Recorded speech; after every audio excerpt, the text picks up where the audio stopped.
Good evening, everyone. Welcome back to another session of today we have an orthopedic topic lined up. So today's topic is on an overview on common pediatric surgical problems. So today's consultant orthopedic surgeon from Teaching Hospital Perak, Ralinda sir, is another proud product of our faculty, and he passed out from the batch of 90 to 93. Dr. Ralinda Pallawala to continue with his presentation. Over to you, sir. I'm Dr. Ralinda Pallawala, consultant orthopedic surgeon, Teaching Hospital Perak. Right. Today, I'm proud to be a lecturer for junior students and enlighten them on common orthopedic pediatric conditions. Right. Today, we'll discuss about congenital pediatric orthopedic conditions, acquired orthopedic conditions, and deformities that occurs in pediatric population and common malignancies in pediatric age group and few infective conditions that affects bones, and maybe another time we'll discuss about trauma and fractures. Right. First of all, we'll discuss about congenital and acquired pediatric orthopedic conditions.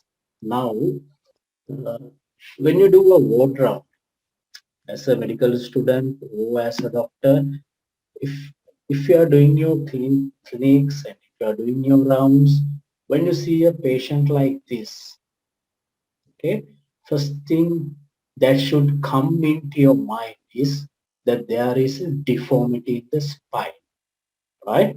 So when you see this deformity, you should be able to recognize what it is, and you should be able to have the basic management plan, right, to overcome this condition or to treat this patient, right? Now, if you have seen this, if you see this kind of a girl in your clinic, obviously there's a problem in her spine. It's deviated to one side, and when you bend the patient and look at the spine, there's a hump over the rib area, right? So this is called scoliosis. So scoliosis, the definition wise, it's apparent lateral curvature of spine, right? So because of this lateral curvature of the spine, you get an cosmetically unpleasant, right, condition that the patient might not accept, or maybe the parents might not accept. So scoliosis can be divided into several categories, right?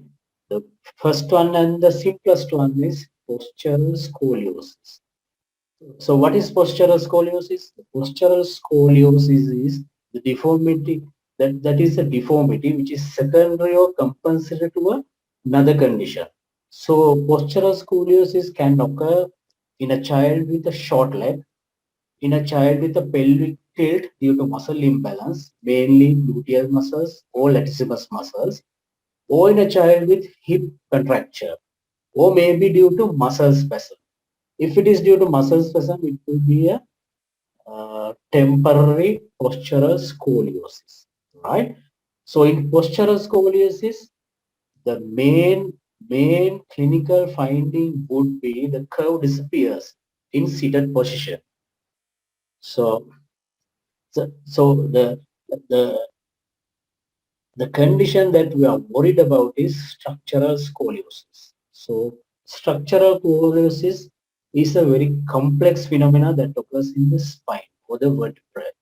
There is vertebral rotation, as you can see in this picture. Some of the vertebrae are rotated, right?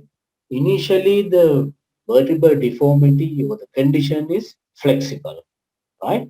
So with time, maybe after 2-3 years, the condition, the position of the vertebrae might become fixed, right? So when the condition becomes fixed, or at a later time, the spine buckles and becomes fixed. So because of this primary curve, the primary abnormality, the patient might develop a secondary compensatory curve. So in a patient with scoliosis, sometimes you might find there are two curves. One is the primary curve, the other one is the secondary curve. So this scoliotic curve is liable to increase throughout the growth period, or maybe up to 18 years or 19 years, until the fusion of the epiphysis occurs, right? So until such time, it's our duty to manage this patient and avoid further complications. So most of the fixed scoliosis are idiopathic. That means you cannot find definitive cause. So 80% of the definitive or the fixed scoliotic conditions are idiopathic. So 80%. So other modalities or other conditions that causes fixed scoliosis are congenital osteopathic. So there can be vertebral anomaly.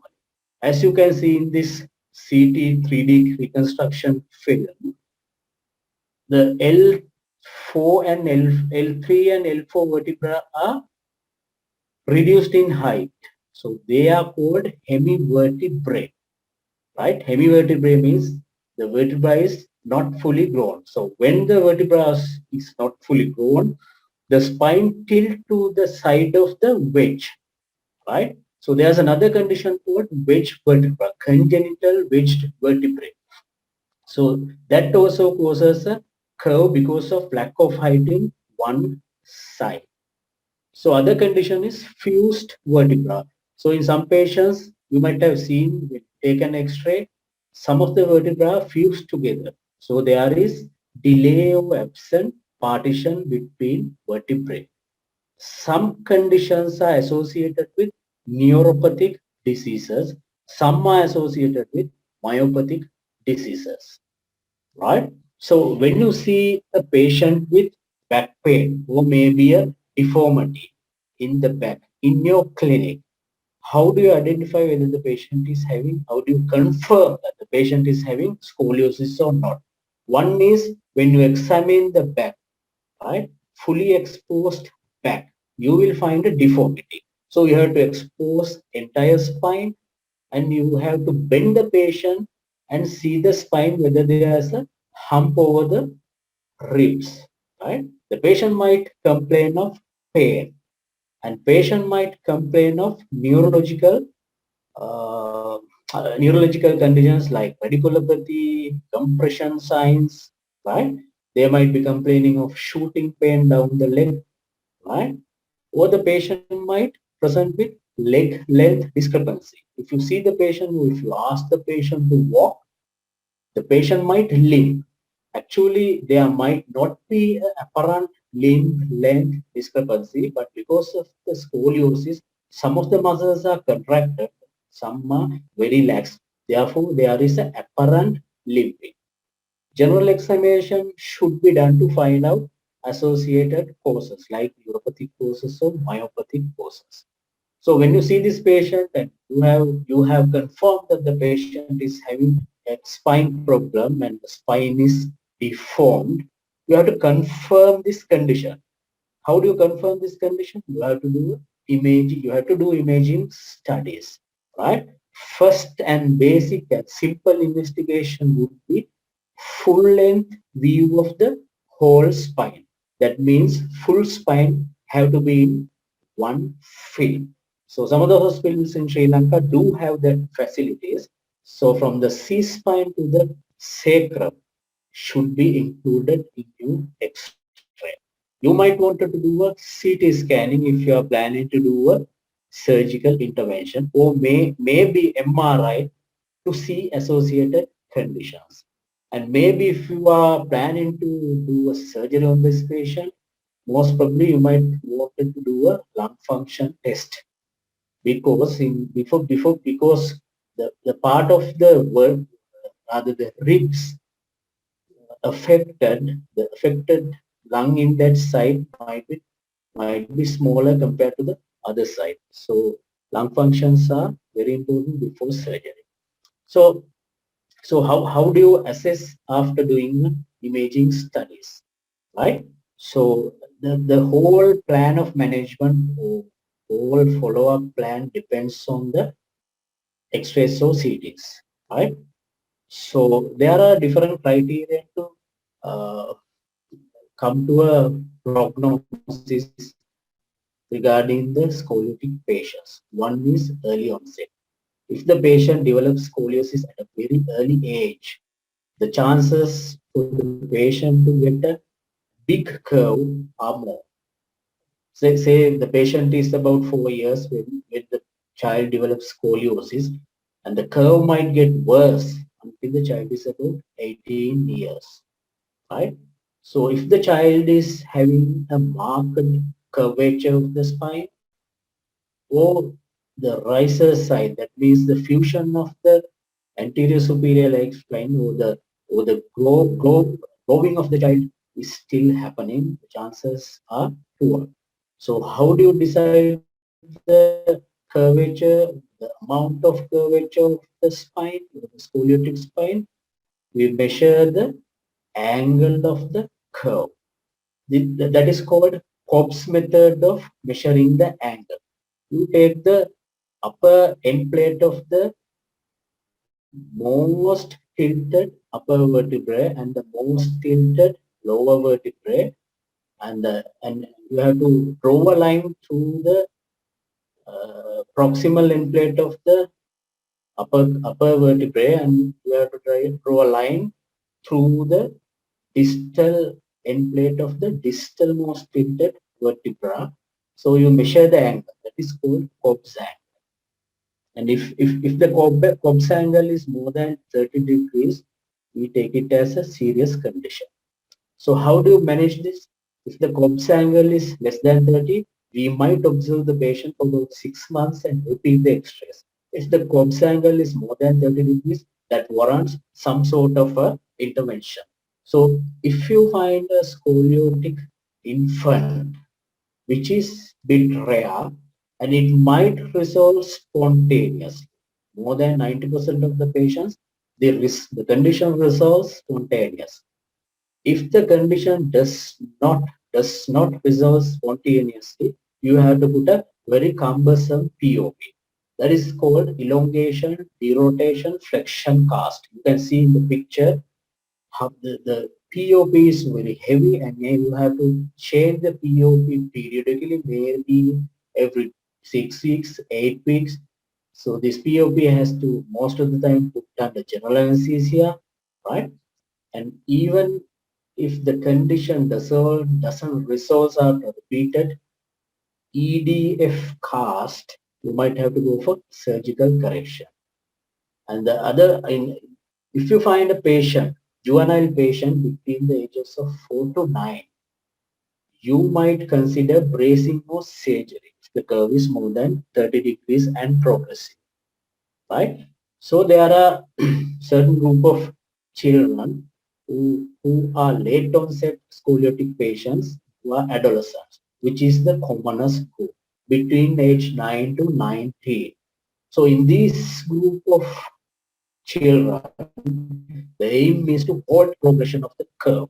So what we are trying to do is do something to hold the curve getting worse. So you have to repeat X-rays every 6 months. You might consider non-operative treatment if the angle is less than 30, and if the curve is non-progressive, Cobb's angle is less than 30, right? And the patient is close to skeletal maturity, right? You can observe. But if the curve is progressive and rises 1 to 4, that means patient is not close to skeletal maturity, we want to consider bracing. The braces what we use in our clinics is either Milwaukee brace or the Boston brace. If the bracing fails, you can put the brace maybe up to 2 years, and you can watch the progress of the curve. With the brace, if the curve is getting worse, then you might consider surgical treatment. So if the curves are more than 30 or maybe 45 degrees, and if the curve is cosmetically unacceptable to the patient or the parents, And if the curve is getting progressed rapidly, right? So balanced primary curves over 40 degrees. That means there are two primary curves and they are over 40 degrees. You might consider surgical treatment. So this is the brace initially used for adolescents, right? Even maybe patients between 9 years. This is called Boston brace, right? So the purpose of this Boston brace is to correct the current curve, at least reduce the angle of the curve.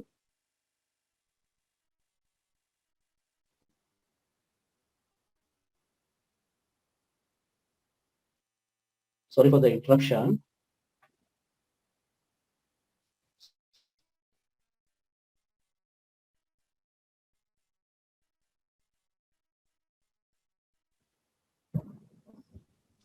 So this is called Boston brace, and the purpose of this brace is to either reduce the curve or prevent the curve getting worse, right? So if we are planning to put a brace, we have to observe the child for about 2 years after bracing. Then if with the brace, if the child's condition is not getting better, or if the curve is very acute, as in this patient, you might consider straightening the spine, right? So this is a major surgery with lot of complications, right? So this is the Milwaukee brace. If the Boston brace is not going to correct the primary or the secondary curve, we might consider putting a Milwaukee brace, which is very cumbersome to the patient. You can see there's a separate gadget to reduce movements of the C-spine. There are so many braces and plastic components to keep the spine straight. So this is a patient who has underwent scoliosis correction. You can see there's a big incision from upper thoracic to the lower lumbar region, and there are so many pedicle screws inserted into the vertebrae, and on top of that there are several bars. So the surgery takes about 10 to 12 hours. There can be a lot of complications when the spine is straightened. The problem is the spinal cord might get stretched, and uh, the thoracic lumbar nerves might get stretched and get damaged. So we have to be very careful and meticulous while doing this scoliotic correction surgeries, right? So we'll consider about another congenital issue that happens to children. So when you do your ward rounds, if you are working in a OBS unit, right, you might be have to examine neonates just after delivery. So every newborn should be examined for hip dysplasia. What do you call by hip dysplasia? Hip dysplasia is abnormal development of the hip joints. So in the newborns, you might not be able to see any physical signs unless the child is about 3 months old. So there are very few signs. You have to examine the child and come to a diagnosis, right? Maybe after about few months, the child might have abnormal positioning of his legs, right? Maybe having restricted movements. There can be abnormal skin folds. There may be uneven leg length, or in an older child, abnormal gait. But all these might not be there even if the child is having developmental dysplasias of the hip. This is a very serious condition. If you don't identify this condition early, you might be asking for a lot of trouble with the patient later in life, right? So clinical features. Actually, you have to do the examination by yourself, and you should be very comfortable with your examination technique, and you should be very confident in your examination technique to identify this condition, right? So what is Barlow's test? Barlow's test is the hip is dislocatable. So when you examine the child in lying down position and you flex the hip joint and you push the femur backwards. When you push the femur backwards, the femoral head dislocates from the acetabulum. So that is positive Barlow's test. Right? When you see the child in lying down position and when you push the femur upwards, lying down child, the femur reduced back into the acetabulum. That is called Ortolanis positive test. Classic sign is because the head is dislocated posteriorly. If you draw a line from the anterior superior iliac spine to the umbilicus, the head feels below that line, right? So Galeazzi's sign can be elicited in an older child if you keep the legs close together, lying down position and flex the knees, one limb would be elevated in relation to the other. That is called positive Galeazzi's sign. Right? So in an infant, you should do Barlow's test if it is positive. That is a strong sign of the child is having BPH. Ortolan is positive, the child might have BPH. Right? So reduced abduction might be there. So that means the hips are stiff. So if you see a walking child during your clinic work or during your board round, the hip might remain dislocated. If the hip remain dislocated, there might be a bulge in the trochanteric area. There might be reduced abduction. Galeazzi's sign might positive. That means one leg is shorter than compared to the other. There can be a limb. If you ask the child to walk, there can be a limb. And there can be an apparent shortening of the leg. But if you measure the length of the leg, should be normal. Right? And because of the awkward walk associated with this condition, I think the child might have increased lordosis. That means child might develop spinal conditions, maybe scoliosis. Right? So, what causes DDH? There's no actual guaranteed causes for developing DDH, but there is a racial background. DDH says to be very low in Chinese population, bit high in African populations. There are some genetic involvements also because the parents or one of the siblings is having DDH. There's 10 times higher incidence of DDH, right? So intrauterine position is also very important, especially in breech position. So breech presentations, they might develop DDH. And if you consider male-female occurrence, females are more preponderance to having DDH. Firstborn childs are more prone to develop DDH. Patients with oligohydramnios are more prone to develop DDH, and left hip, for unknown reasons, are more involved with DDH, and neuromuscular disorders might also lead into DDH. So 1 in 1,000, if you see newborns, right, 1 in 1,000, right, might have DDH, but up to 60 to 90% is physiological. That means they resolve spontaneously after 2 weeks. So how do you identify other group? So early diagnosis is very important. Once you have made an early diagnosis, cross reduction methods are very important because good prognosis is associated with closed reduction methods rather than surgery.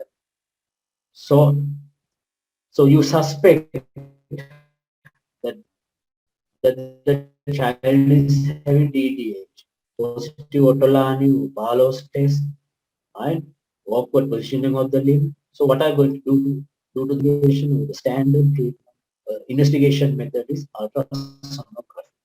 So while doing ultrasonography, what we measure is the slope of the bony acetabulum. That means we are measuring whether the acetabulum is flat or not, right? And we measure some of the angles also. This is being done by consultant radiologist most of the time. So experienced radiologists should be needed to confirm this condition. We measure beta angle also. Beta angle measures the cartilaginous coverage over the acetabular or rather the femoral head. So higher the alpha angle, better the bony acetabular slope. Lesser the beta angle, the better the cartilaginous coverage. So for clinical management purposes, we classify DDH into various groups. So this is called graph classification. There are various classifications. Grade 1 is almost normal child. So grade 2 to 4 need treatment. So this treatment is decided by after doing ultrasonography. Right? So we can do X-rays, but the problem with the X-rays is you might not see the femoral head until after 6 months. So maybe after 6 months you might be able to do a rather the hip X-ray and evaluate the condition of the child. Right? So after doing the X-rays, we decide. You can see on the right side of the femur, the Shenton line is obturator foramen and the curvature of the femoral neck is almost circular. On the left hand side, the circle is broken, right? So there's another line called Helgenius line that goes to the triradiate cartilage, and the head should be within the medial lower quadrant if you are interpreting an X-ray for evaluation. You might be asked to do a CT scan, especially if the patient, if the surgeon has decided that the patient needs surgery. Maybe MRI or arthrography in rare cases. Right? So management. So up to 6 months, you have seen the child immediately after birth. You have to start bracing. You have to put a brace as soon as possible. So up to 6 months, what we do is we do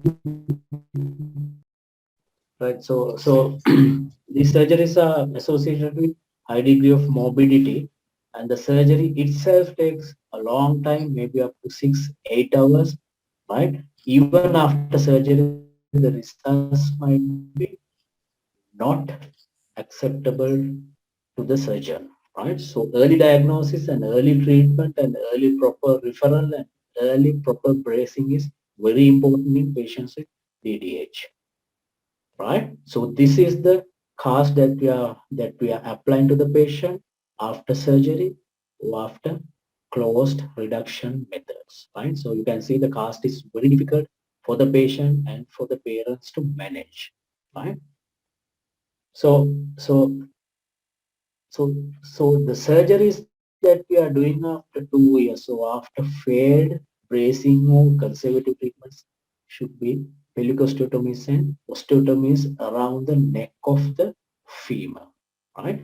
So in this patient, you can see in the first X-ray that hip is dislocated, and in the second X-ray you can see that we have done a varus osteotomy. That means we have reduced the angle of the hip joint. That means neck femur shaft angle has been reduced and fixed with internal fixation. So after 6 months, you can see that there's acceptable level of healing and the position of the hip joint is acceptable, right? So those are two conditions that you will encounter when you do your clinics, pediatric units. So we'll discuss about another problem that seen in newborns. During your ward round, during your clinic visits, you will see a newborn with this appearance. So this is not normal. The positioning of the foot are very abnormal and very deformed. So what do you think the abnormality is? So this is a bilateral abnormality. Both both feet are involved, and this is a unilateral abnormality with involvement of one foot, right? So this is called club foot or congenital talipes equinovarus. So congenital means This is seen when the child is born. The incidence is 1 to 2 per thousand babies. This is a multifactorial condition. Males are more affected than females. So it can be either postural, which is reversible, or fixed ones needs surgical intervention. So the problem is you can see a normal foot bones and you can see a foot in clubfoot patient. You can see the calcaneum is laterally deviated, or calcaneum is in valgus position, the talus is in varus and equinus position, the midfoot is in adductus, and the forefoot is in supination. So all the components of the foot are affected. So that's why this is called talipes equinum varus, right? So so again, we we grade the condition for management purposes, which is called Pinani scoring system, right? So it is basically used during the treatment or during management of the patient to see whether the condition is getting improved or to see whether the condition is getting worse, right?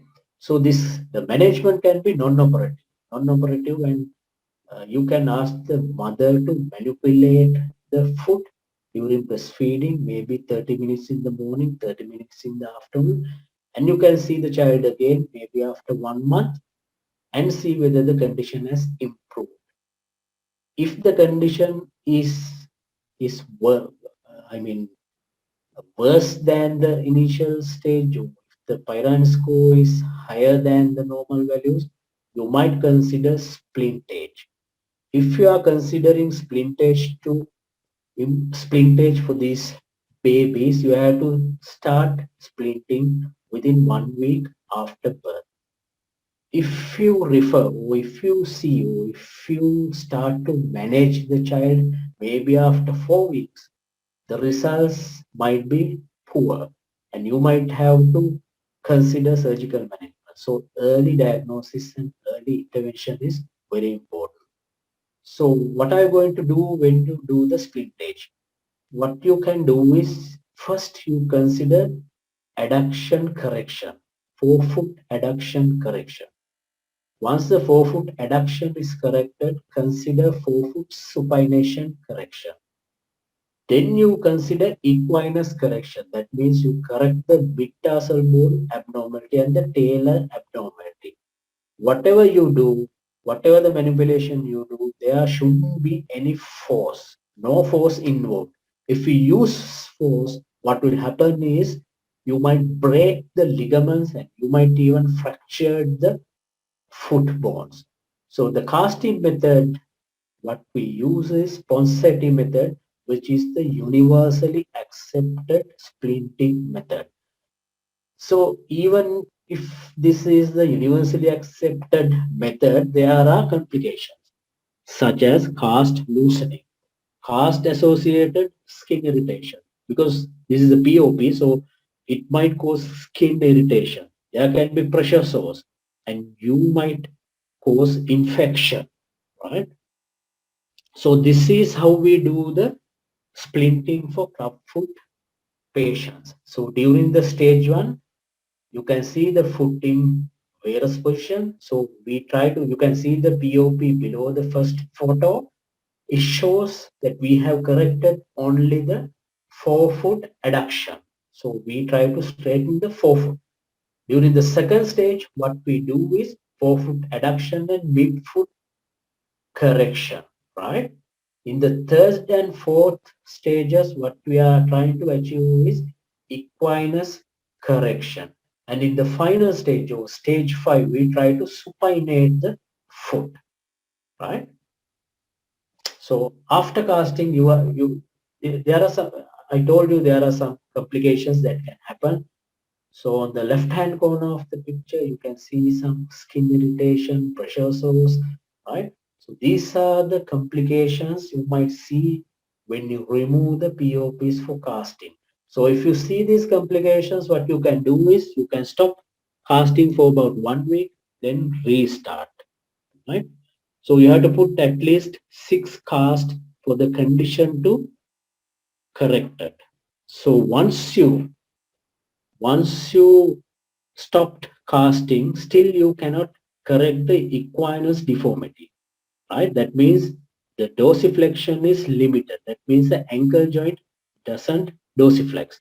So why this occurs? This occurs because the tender Achilles, the Achilles tendon is very tight.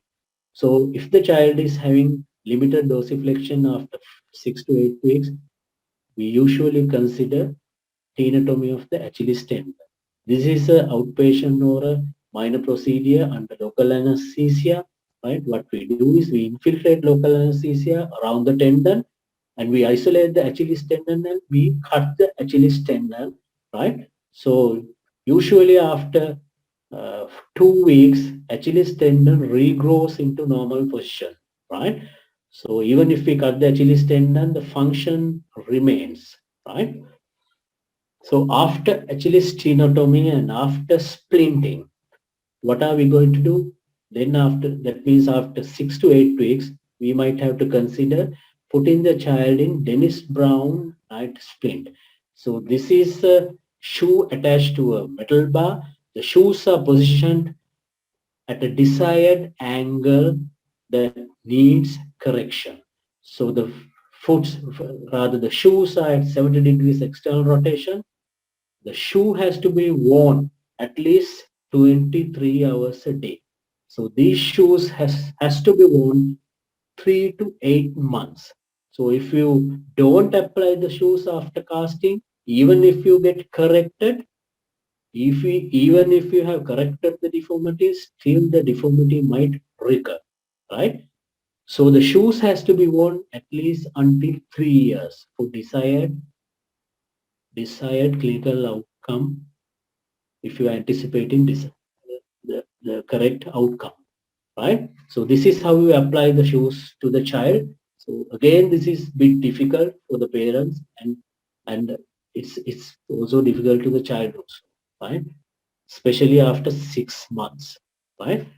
So if all these fails, then we consider surgical treatment.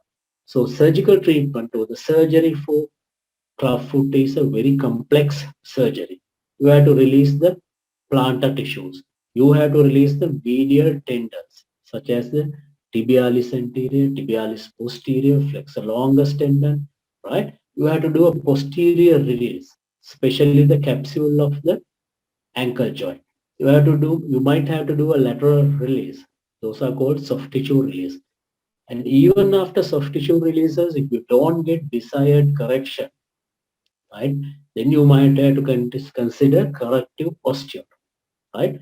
Whatever the position you have achieved after soft tissue release or after bony osteotomies, you have kept the foot in correct position with K-wires, and again you have to put a cast to keep the foot in corrected position, right?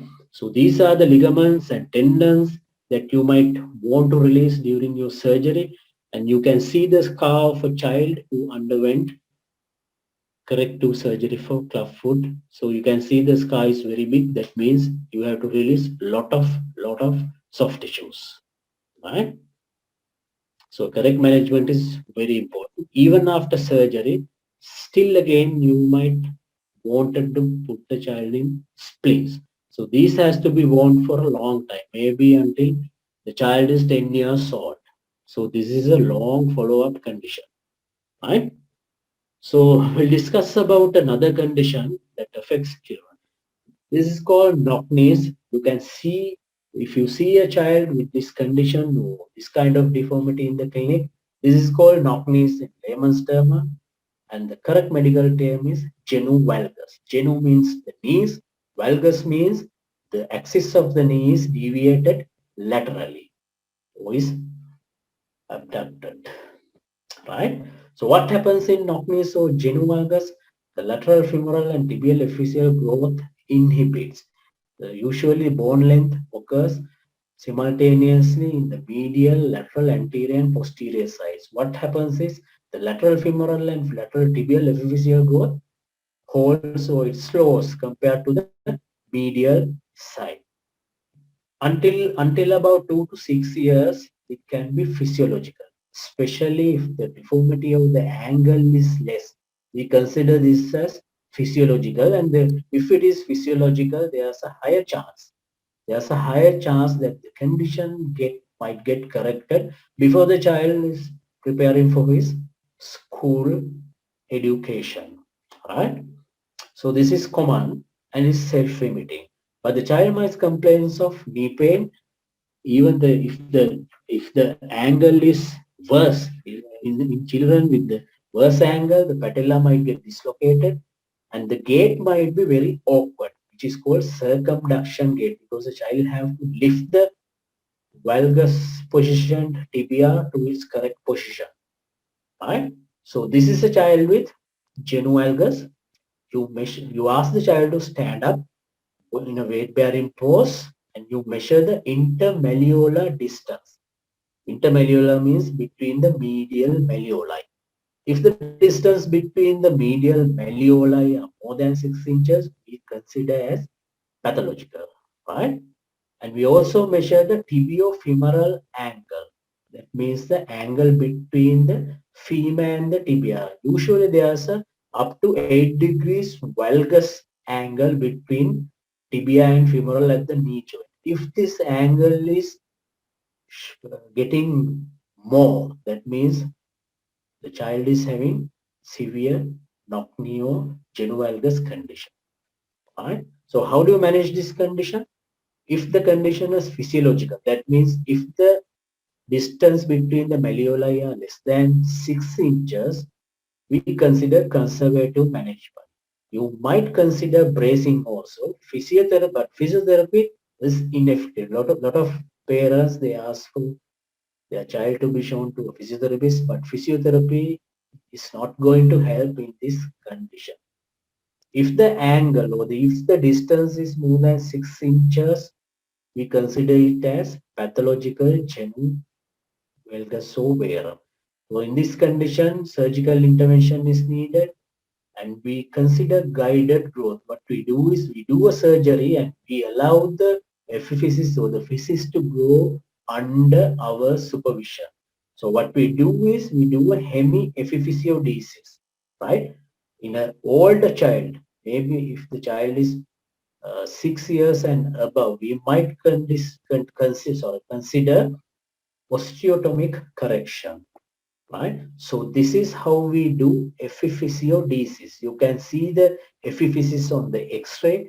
What we do is we apply special kind of instruments or screws to one side of the epiphysis. So when we apply this special plate to one side, the side which the plate has been applied cease to grow. Right? So once we achieve the desired length on both sides, we remove these plates and screws. Right? In an older child, what we do is maybe if the child is more than 12 years, we might consider corrective osteotomy. What is corrective osteotomy? We correct the angles by doing osteotomy. Right? Then we fix the osteotomy with plates and the patient might need bone grafting to fill in the gap that is created by the correction. Right? So after doing the surgery, after plating, we put a cast for up to 8 weeks till the osteotomy site gets healed. Right? So once we achieve healing, and once we achieve the correction of the angle, we usually remove the plates after 1 year. Otherwise, if we keep the plates on the same place for a longer time, the site where the plate is there might not grow. So the child might develop a reverse condition of the initial condition. Right? So genu virus is the opposite of genu valgus. You can see there's a gap between the bones. So if the gap between the two femoral condyles, that means if the gap is more than 6 inches, intercondylar gap between the condyles, it is called pathological. The treatment is also same as genu valgus. Right? So This is another condition which commonly affects young children, right? When the child starts to walk, mother comes to you and say that child walks in an awkward position. And when you examine the patient, the feet are like this. There's no arch. Usually there's an arch on medial side of the foot. And you can see in this child, there's no arch and the foot or the calcaneum is displaced laterally. So the calcaneum is in valgus position and the foot or the arch of the foot is flat. This is called flat feet or pes planus. Pes means foot, planus means flat, right? So most of the condition, up to 60% of the children, the flat feet are flexible. That means you can move the arch, you can create the arch, you can flatten the arch. The arch bones are mobile. So this is an idiopathic condition and usually it caused by ligamentous laxity with reduced medial longitudinal arch. The muscle, the tibialis anterior muscle which creates the arch is bit lax and even the child might have global ligamentous laxity. That means the child's fingers might be hyperextended, the elbow might be hyperextended, the knees might be hyperextended. Right? If the flat feet or the condition is flexible, the treatment is conservative. So you can observe the child until up to 6 years. So if there's a flexible flat feet, there is a rigid or fixed flat. So this is asymptomatic until about 40 years of age. After 40 years, you might develop signs and symptoms of osteoarthritis. So in these children, you might want to take an X-ray. The X-ray should be a weight-bearing one. So you measure various angles between the calcaneum and the first metatarsal, and between the talus and the first metatarsal, first ray. And if the angle is lesser or angle is less, that means the child is having flat feet. You can see on both X-rays that on the right hand side, the X-ray, the bones are almost flat. On the left hand side, the arch is well preserved. So if it is a rigid flat foot, what are you going to do? Initially, non-operative treatment can be considered up to 6 years. So you observe the child to see whether the condition is getting worse. You might consider stretching of the contracted tendons and muscles, and you can consider shoe wear modifications. These are called arch support. What we do is, using a gel-like material, we recreate the medial arch with the gel material and we ask the parents to apply this medial arch onto the shoe and we recreate the medial arch. Right? So at least this medial arch support keep the arch in position. So if we decide to do surgery in a later life, the surgery will be very easy. So this is the surgical intervention. So again, you might have to do various surgical osteotomies. So one shows there's a blue plate. The plate is applied for calcaneal osteotomy. That is a calcaneal closed wedge osteotomy. So we increase the curve of the calcaneum by putting a osteosome. So again, this is a very complex surgery. Even after surgical treatment, still the patient has to wear shoe wear or braces, maybe up to 6 months. Right? So this is associated with all the complications associated with internal fixation. Again, you might have to remove the metal wear after about 1 year. Right? So this is the management of flat feet. Right? We'll go to another condition. This is the opposite of flat feet. Flat feet are pes planus. Pes means foot, planus means flat. This is cavus. So there's a high arch of the foot.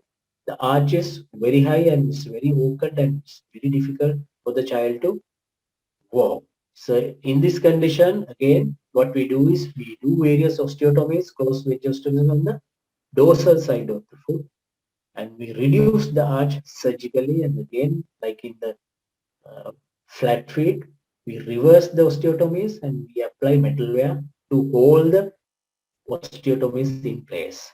Right? We'll discuss about another common condition. Right? This is also a bit common, 3 in 1000. Right? What happens is the child cannot extend the thumb. So this is called congenital trigger thumb. Usually the mother comes and tell you that the child cannot straighten or the mother cannot straighten the thumb. What happens is flexor pollicis longa tendon and tendon is involved in this condition. The tendon is stuck in the tendon sheath because of the proliferation of the tendon sheath. So A1 pulley, the proliferation usually occurs at the A1 pulley. So the management would be surgical, and we consider surgery after 1 year. So we separate the, what we do is we make a small incision under general anesthesia, and we observe the tendon sheath, and we longitudinally split the tendon sheath. Once we split the tendon sheath or remove part of the tendon sheath, we deliver the flexor pollicis longa tendon to the surface, and we see before our eyes whether the tendon glides easily. So surgical treatment is the only treatment available for this condition. So you can see the incision, you can see the pathology. There is swelling of the tendon sheath and the tendon. It doesn't go through the A1 pulley, right? So rather than dissecting the A1 pulley, what we are trying to do is we separate the sheath to cut the sheath and remove part of the sheath, and you can see the flexor pollicis longa tendon, and we make sure that the tendon glides properly after surgery. Right? This is another common condition affects small children. This is polydactyl and syndactyly. Polydactyly is this photo shows the patient's hand with the syndactyl conditions. You can see the third and fourth fingers are fused together. Right?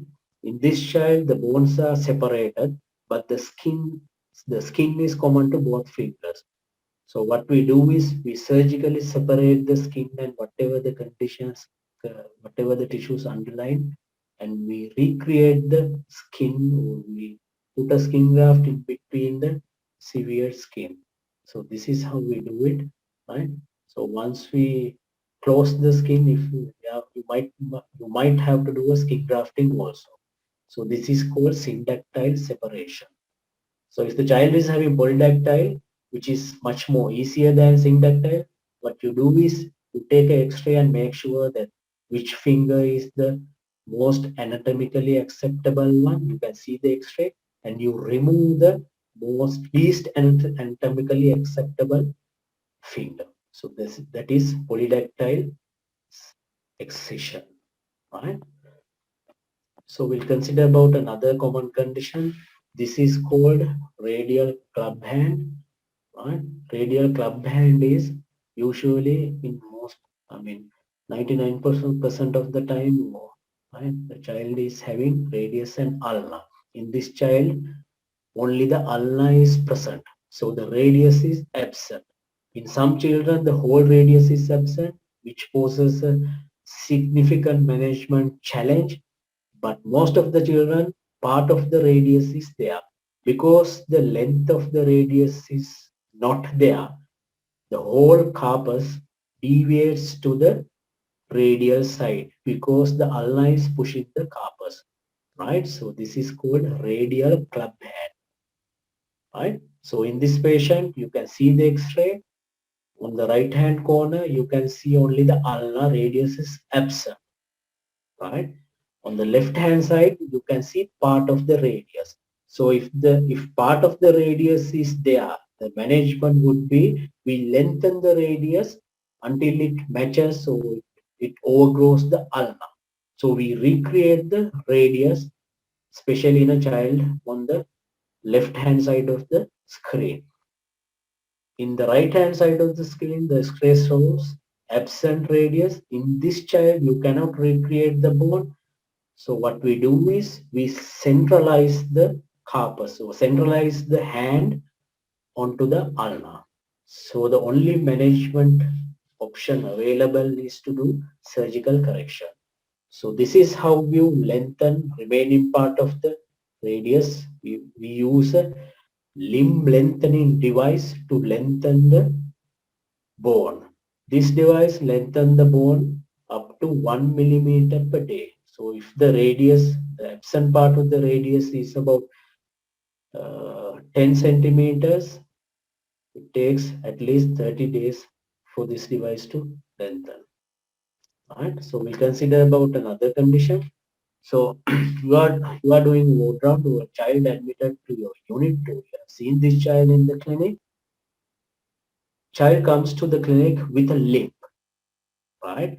So you see this child in the clinic and child comes to you limping. What do you think?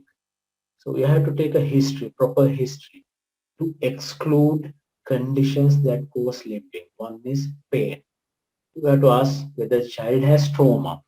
We have to ask whether the child has previous illnesses like neuropathic conditions, myelopathic conditions. Then you have to do a proper examination. You have to check all the joints for their range of motion.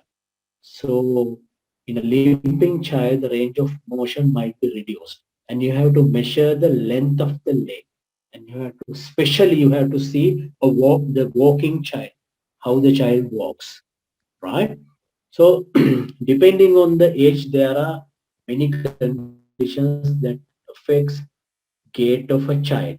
So if the child is up to 3 years, common conditions are transient synovitis, septic arthritis, cerebral palsy, muscular, neuromuscular problems, coxa vara, that means the angle between the femur and the neck of the femur and the body of the femur is reduced. And again, there are osteoid osteomas with their conditions also. If the child is between 4 to 10 years, again, transient synovitis might cause a limp, septic arthritis might cause a limp, Perthes disease might cause limp, right? If the child is older than 10 years, there are the conditions, especially even sometimes tumors might cause a limp, right? So this is called abnormal angle of the hip joint. You can see this. The first picture shows the normal angle between the neck and the shaft of the femur. The normal angle is about 130 to 135 degrees. In a child, maybe up to 145 degrees is acceptable. The second photo shows coxa vara, that means the femoral neck shaft angle is almost 90 degrees. Right? Third one shows coxa valga deformity, that means the femoral neck shaft angle is more than 145 degrees.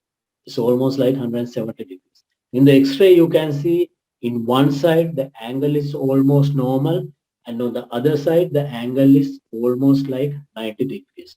So the left hand side of the hip, the child is having coxa vara deformity. Right? So how do you correct it? You have to surgically do a osteotomy, and you have to maintain the corrected position with implants. Right? In this patient, you can see that the angle is almost similar to the other side after internal fixation. Right? So another condition that causes a limp in a child, you have to consider Perthes disease, Perthes disease. What happens in Perthes disease? This is an idiopathic condition. Usually what happens is the blood supply to the femoral head reduces, right? So it causes necrosis of the femoral head, right? So these are the x-rays of a child who is having Perthes disease. So in the initial stage, when the child comes to the clinic with a limp and painful hip joint, even if you take x-ray, you might not see any abnormality. So but still you have to consider that the child might having Perthes disease, right? If you suspect that the child is having Perthes disease, what you can do is you ask the child to avoid some strenuous activities like jumping, climbing, and ask the parents to keep a close eye on the child and ask them to come back again maybe after 3 months. So after 3 months, if you retake the X-ray, you can see that the femoral head has been fragmented. So after sclerosis, because of bone necrosis, femoral head has been fragmented. So again, there's very little that you can do. You can only symptomatically manage the child. So you ask the child to uh, avoid some strenuous activities, then you readmit the child, you again see the child maybe after 6 months at the time of ossification. So once the damage has been done, it's irreversible, and you might have to consider replacement surgery when the child is more than 20 years of age, right? So you can consider hip replacement surgery or resurfacing surgery for this child, right? So after limping child, we'll consider a different category of condition. The bones are liable to develop benign and malignant tumors, right? So benign tumors might cause mechanical disturbances, deformities, or similar condition. So 40% of the tumors that occurs in bones are benign. So 25% of the tumors are malignant, 15% of the tumors are metastatic, right? So these are the common tumors that can occur in the bones, right? So in a child, you have to consider osteomyelitis, fractures as differential diagnosis if you suspect tumors. So in a child, the common tumors, we'll discuss common tumors that occurs in children, right? So if you see a patient or a child in the clinic with this condition, you can see in both femur and tibia there are nodules, right? So when you see this patient in the clinic, and when you palpate the lump, it is bony hard, right? So this is a bony hard lump, and the investigation of choice is an X-ray. In the X-ray, you see a pedunculated bony lump coming out from the distal femur. So this is called osteochondroma. So out of benign tumors, 40% of the bone tumors are benign. Out of those tumors, almost 50% of benign tumors are osteochondromas or exostosis, right? The problem with osteochondromas, rarely they can become malignant chondrosarcomas, right? Even if they develop chondrosarcomas, there are zero distant metastasis. So only local destruction occurs. So usually this occurs around knee joint, right? So most of the osteochondromas you detect when the child is around 10 to 20 years old. So this is the growing phase of a child. So these tumors are common in adolescents. Why? Because they are getting taller. There's a genetic component also. Males are more affected.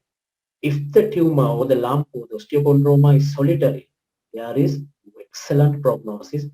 And if the condition is multiple or the osteochondroma, there are so many osteochondromas, that is called the prognosis is poor, right? So how do you manage this child? First, you do imaging and confirm that the child is having osteochondroma. So you can stage the osteochondroma. Inactive means there's no growth. Grade 2 means that the lump is active and is still growing and getting in size. Stage 3 is the tumor is locally aggressive. That means the tumor might have become an osteochondroma, or chondrosarcoma. If the lump is asymptomatic and very small and cosmetically acceptable to the patient, just leave it alone and reassure the patient and ask the patient to come back to the clinic after 6 months. If the lump is symptomatic, you can consider excising the lump. And if the condition is a cosmetic problem to the child, again you can consider excising the lump. Right? So this is another condition, another benign common condition that occurs in long bones. This is called osteoid osteoma. It involves commonly femur and tibia, usually involves the diaphysis of a bone, and it causes pain.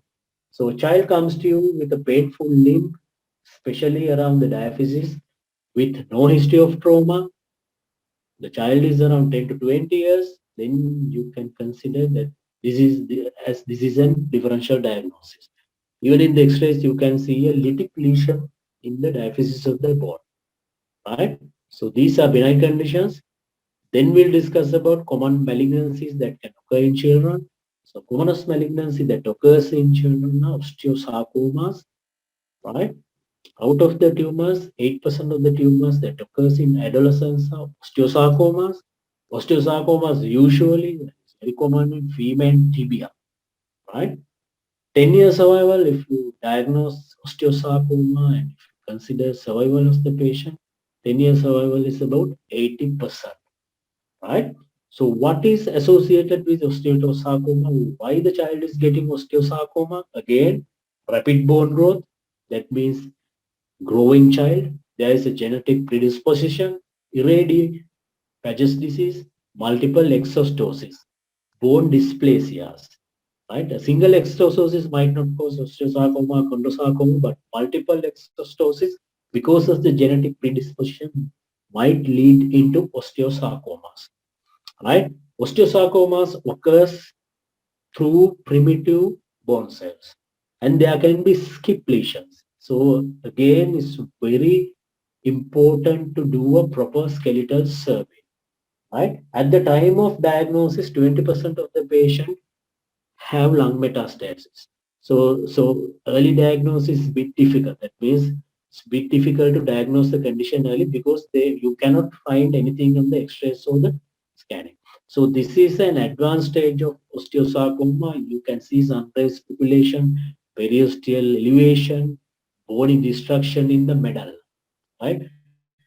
This is the advanced stage of osteosarcoma. This is an MRI scan of the osteosarcoma.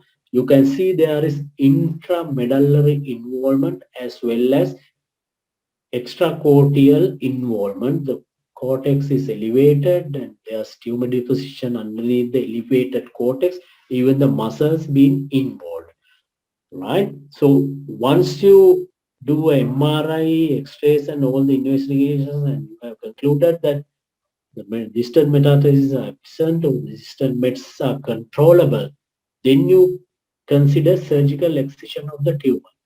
Because there can be skip lesions, usually the whole bone, or sometimes the adjacent joint or the adjacent tibia is also removed.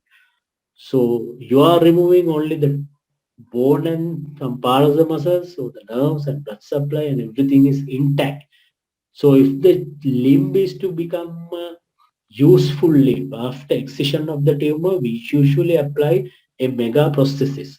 This is a titanium alloy constructed material and which mimics knee joint. The special advantage with this mega prosthesis is it is destructible. When the child grows, imagine you have put a mega prosthesis in a 10-year-old and the child grows. So if you put this on the left side, the child's right side of the leg grows. So if the left side is shorter, then child cannot walk. With this instrument, you can lengthen the device. So with the growth of the child, you can lengthen the limb also. But this is very expensive, right? So this is a child with excision of osteosarcoma and after inserting a megaprosthesis, right? So after bone tumors, we'll consider some infective causes of the bone. This child comes to you with a painful, swollen, reddened, tender limb.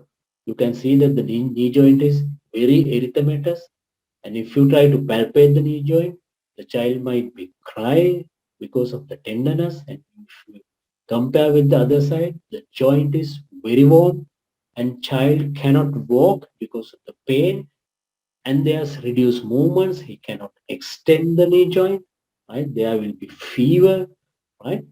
So what do you think this is? This is called septic arthritis of the knee joint. This can occur at any joint. Commonly involved joints are the knee joint, the hip joint, the elbow joint, and the proximal shoulder joint.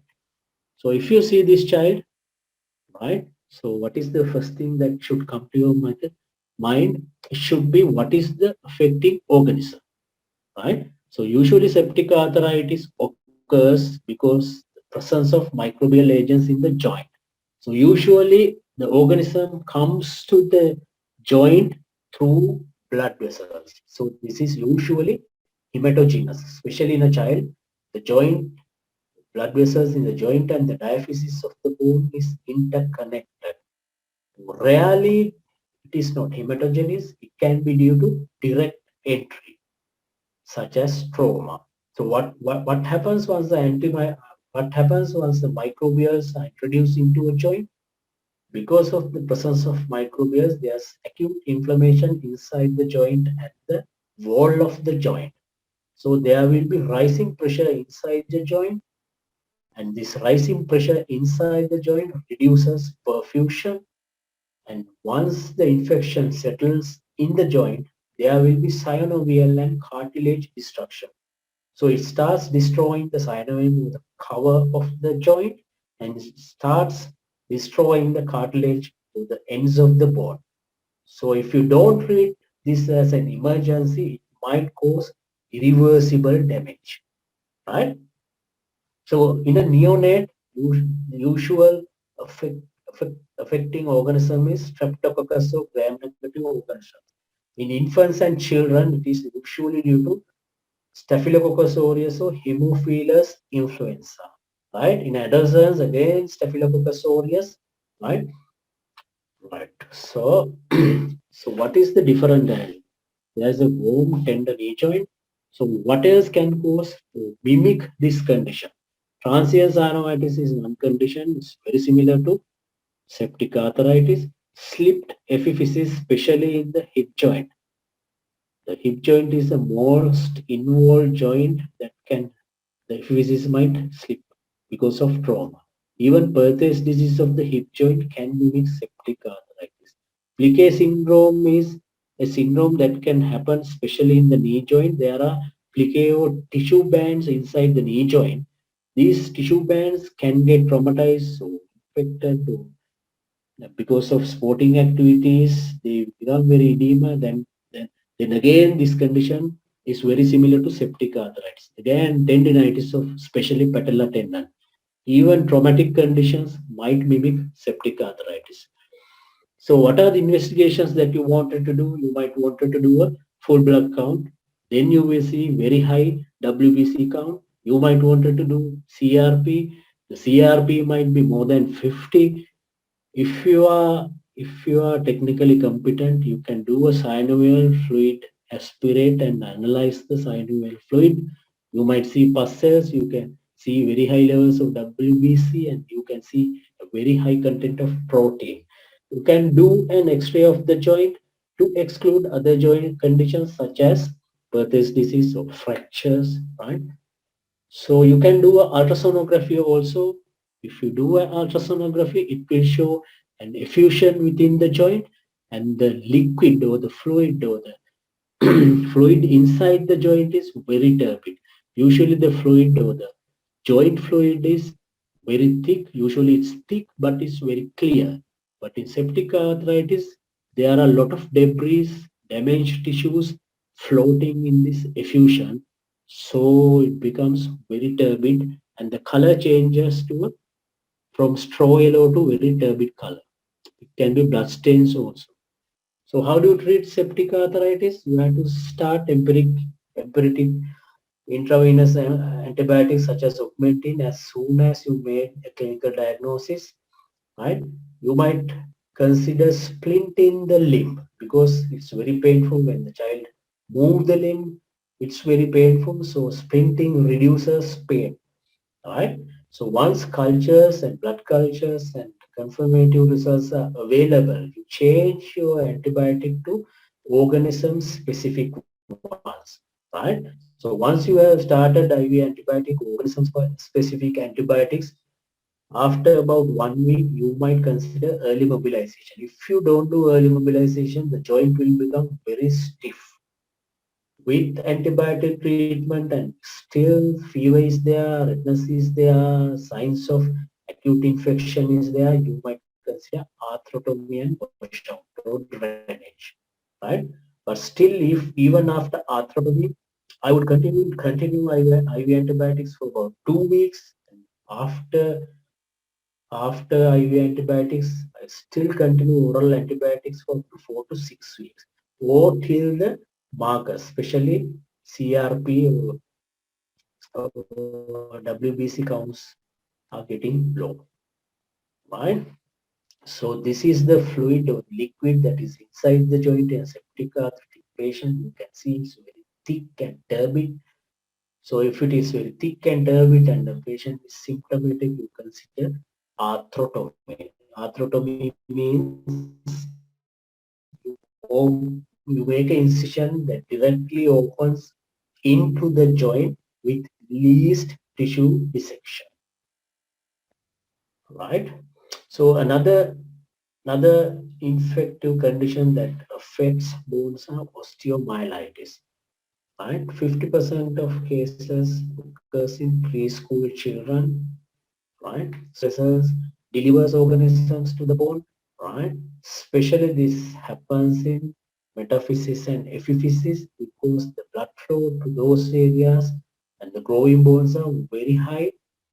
Right, but infection occurs in metaphysis because the high flow is a bit sluggish because there are so many interconnections in the metaphysis. If untreated, it can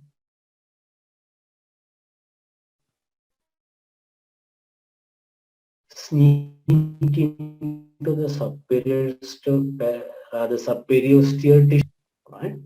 So this is the pathological process in osteomyelitis. You can see there are so many blood vessels and there's destruction of bony tissues, so intramedullary tissues, and it can sneak to superior tissue. If it breaks superior tissue, it will become a sinus. It becomes an abscess. Right? So the organisms differs depending on or hemophilus. Right? So what are the clinical features? Again, fever, bone pain, swelling of the joint, there's redness, guarding the affected area, child not allows you to touch the area, there's a limp, and there's reduced range of motion, and there's focal tenderness, right? And you in an advanced case, you might see a draining sinus, right? So these are the bones that are commonly affected in osteomyelitis. You can see most commonly femur and tibia are the ones got affected, right? So again, this is the pathogenesis of osteomyelitis. Non-visual blood vessels connect to metaphysis and epiphyseal vessels, right? So once they settle in the metaphysis, there's pus formation, right? So ultimately bone destruction might occur that might lead to joint deformity, right? So this is a child with acute osteomyelitis. The symptoms and signs might be very similar to septic arthritis if it occurs around the joint, right? So what are the differential diagnoses? Acute lymphoblastic leukemia that occurs in diaphysis might mimic osteomyelitis. Bone tumors might mimic osteomyelitis. Septic arthritis, cellulitis, soft tissue injury, and even fractures might mimic osteomyelitis. So investigations wise, the WBC count will be very high. The CRP or C-reactive protein count will be very high. ESR high. If you do a blood culture, it might become positive, right? And if you do a joint or bone aspirate, the culture will be positive, right? So you might want to take plain X-rays, but the X-ray is initially normal, right? But it can identify other conditions such as tumors or fractures, right? So if the condition was neglected for about 10 to 15 days, the condition starts by having bone destruction, right? So you will see bone destruction after 2 weeks, right? The bones will be very osteopenic and very fragile, and we will see some lytic lesions inside the bones, and there will be periosteal changes also. You can do ultrasonography in the initial stage, but it's not very conclusive. If you need a conclusive evidence, the standard test would be doing an MRI of the affected limb. The MRI will show bone edema, right? So you can see in the first X-ray, there are small lytic lesions and metaphyseal region is becoming bit irregular. But if you consider the MRI on the right hand corner, you can see there are intramedullary changes. And there's intramedullary fluid creation that is due to bone edema. So this is a sign of osteomyelitis. So how do you manage? You have to start antibiotics, IV antibiotics as soon as possible. The antibiotic of choice is either vancomycin or clindamycin, right? With second or third generation cephalosporin, right? So antibiotics again, like in septic arthritis, continue antibiotics for 3 to 6 weeks. Initially, IV antibiotics are given for 2 weeks and oral antibiotics for 3 to 6 weeks, right? If the condition doesn't resolve or there is bone edema, bone restriction, abscess formation, then consider surgical intervention, right? And you need close follow-up to manage complications. The complications are usually bone growth reduction, leg length discrepancy, abnormal gait, right? Again, arthritis. And because the bones are very weak, they might develop pathological fractures. There can be bone necrosis because of lack of blood supply, and even there can be bone fibrosis. Bone fibrosis occurs because the bone tries to remodel the affected bone, right? Right. So thank you for listening to my presentation. Do any of you have any questions regarding the presentation or any of the topic? I would be grateful. Right?